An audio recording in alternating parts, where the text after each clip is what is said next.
Hello, friends, and welcome back to another episode of From the Frontline Duty, Honor, and Courage.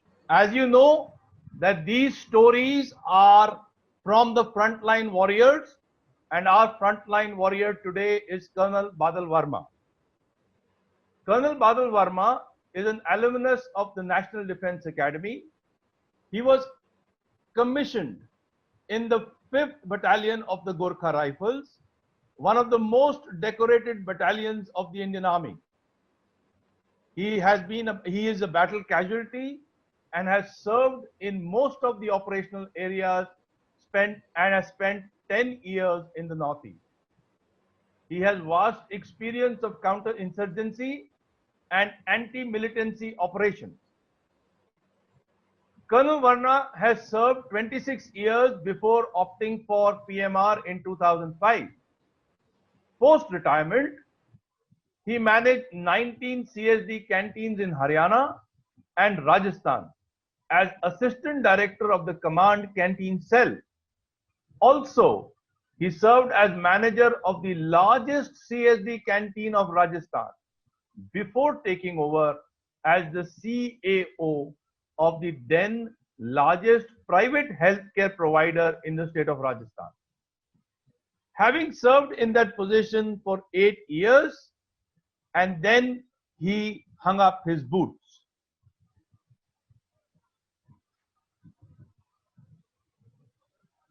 Colonel Verma, I welcome you to this episode, and it is an honor to have you here with us.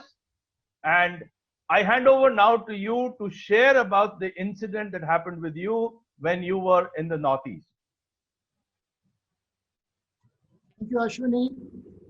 I had at least 6 such incidents and 2 environmental episodes where my life was deeply endangered.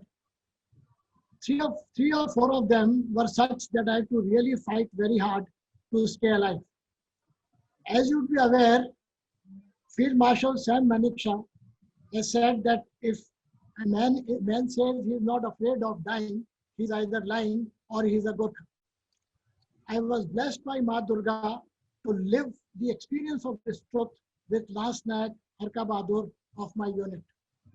The 5th Battalion of the 1st Gorkha Rifles was deployed for Op Rhino in the state of Assam during 91-92. My company, that is Alpha Company I was commanding there, was deployed in the air Sukafa Nagar in district Sibsagar of Assam. That area was a low-key insurgency area, but my experience of counter-insurgency told me that such areas provide militants with safe havens, and that area had a lot of exit routes in the neighboring Nagaland. I had to break this artificial tranquility, and we did manage to do it by extensive area domination. In my scheme of things, I left the most important area of my company, that is area Mohangaon, little dormant. That area was important because it had a motorable track running on the embankment of the fields, and that area I wanted militants to get channelized into that particular area. We did very well, and we were actually, the company was getting a lot of militants, and we had a lot of success in the counter-insurgency there. But when there was a lull in the battle, I decided to explore Mohangaon, and I sent a patrol led by Subedar Khadka Bahadur, and he came back after the patrol and told me, "Sir, NTR, that is nothing to report." But I knew for sure that the stray movement of my patrol had definitely disturbed the peace of that area.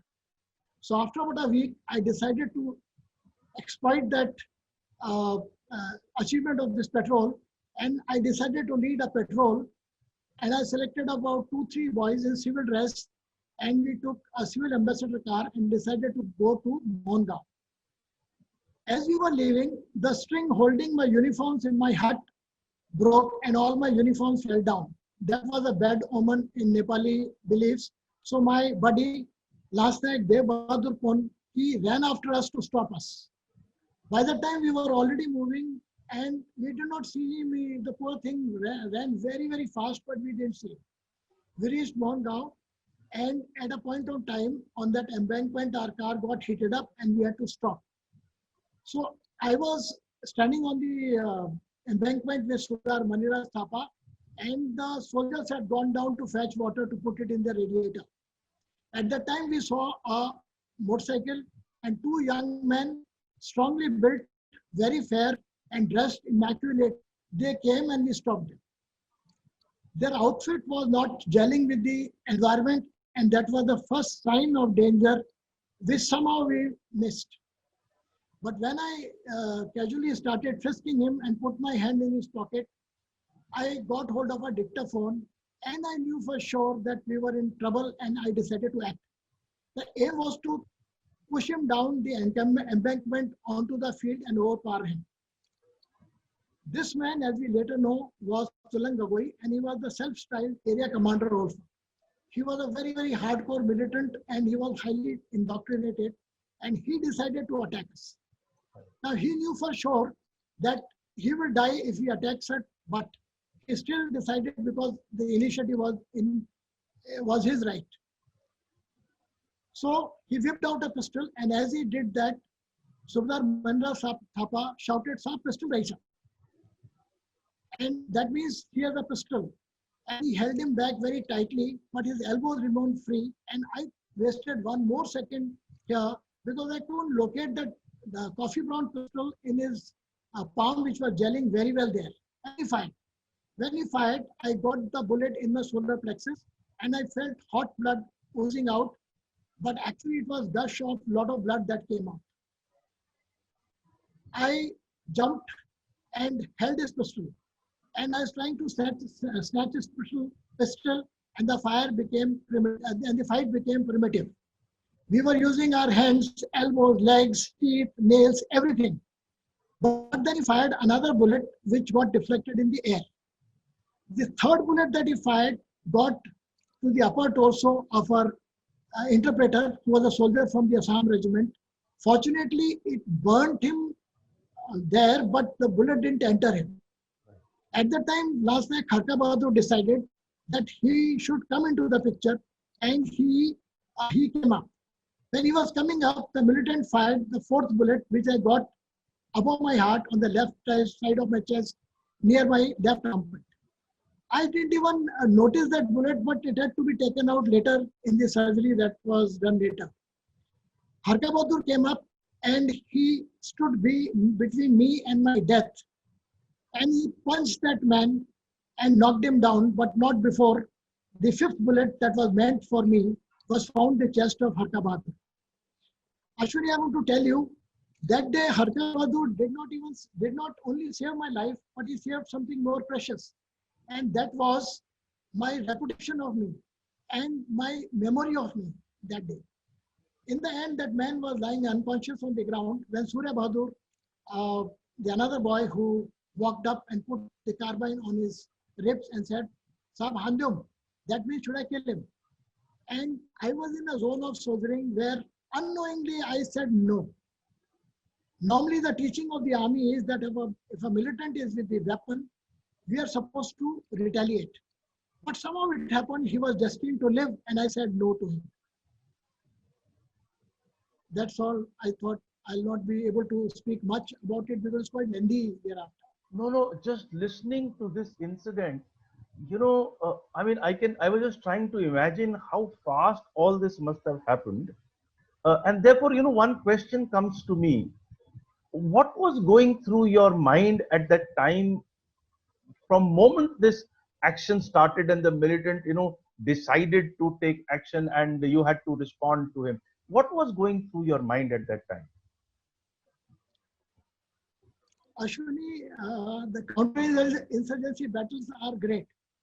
It is he fired, he missed, we fired, we didn't, game over. Right. So my operation lasted only about 15 seconds. And the 15 seconds we were engrossed in action. There is no thought in the mind. But in hindsight, when I looked at this incident, I realized that I am very calm. Right. And I also know that calmness is the God's breath, living breath of immortality in you, and he saves you. So I was very, very calm by the time the operation was over. I understand. I mean, in a situation which is so hot, which is so fluid, and bullets are being fired at close quarters, and there are two people who are grappling. You being right in front of the pistol. I mean, it defies all the logic that we normally live with in our normal world. But what is it? What is that instinct which made you survive and overpower him? And what is it that you would like to say about this incident to the youngsters? See, that operation actually authenticated and validated me as a soldier. Right. My t-shirt was soaked in blood. The spirits were very high. You see, you need to find a purpose. You also been in the Indian Air Force, and you know what I'm trying to say. We had our innings and we did well. Now it is the time for the youngsters, and they are, I think, doing much better. And we must trust them and we must love them. So all that I'm going to tell them is that we are all with you, and you must, do well and be with the country when country needs you. I understand that, but I'm not going to let you go so easily. You have faced death from so close quarters. How did you feel after this incident? What was the feeling that you went through after this incident? See, Ashwini, I told you, it's a difficult question. The first gut was to take that man, and we were far off from the company location. Three of us were injured, and we had to get back. And get back, why? Because this man, he would be interrogated and we would take action thereafter. And we had to take him back. And we had to move in the opposite direction. So everything was going in my mind. But somehow, I was also thinking that probably there must be some reason for me to live. That feel was there in my mind. And that's how we were doing things. It is such an incident which normal people in the civil do not see this. My intention of bringing these stories to the civilian world is for them to understand how the soldier lives on the edge at all times, and how he makes such quick decisions that these are life. These are decisions which can either go either way, and either lives can be saved or lives can be gone. And you take such quick decisions in this sort of an environment. Let me get into the civilian world with you. If you were in a civilian world and you were to advise a civilian youngster, uh, what would be the one lesson you would give that civilian youngster about how to treat life? Ashwini, I have worked in civil environment also, and I can tell you that some of these guys are very good. They are very graceful and they are dedicated. All that I want to tell them that when they recognize the purpose, these boys can do wonder. Whether a civilian boy or whether the army guy, army guy is a trained civilian, and this guy is raw, but then he is expert of his own field, and he makes a difference. And I would urge him to continue to make difference with whatever he is doing, and that will be a great service to the nation. Right. So therefore, there is a need for purpose. And moment we find, like you said, moment you recognize the purpose, and then everything falls into place. Colonel Badal, it's a breathtaking incident that you have told us. I just hope that we have more time and in further series to listen to the other life-changing, life-threatening incidents you have had. But for this moment, I thank you very much for joining us for this with this incident during this session. Thank you very much, Colonel Badal, for all your time and for your service to the nation. Jai Hind. Thank you, Ashwin. Thank you. Jai Hind.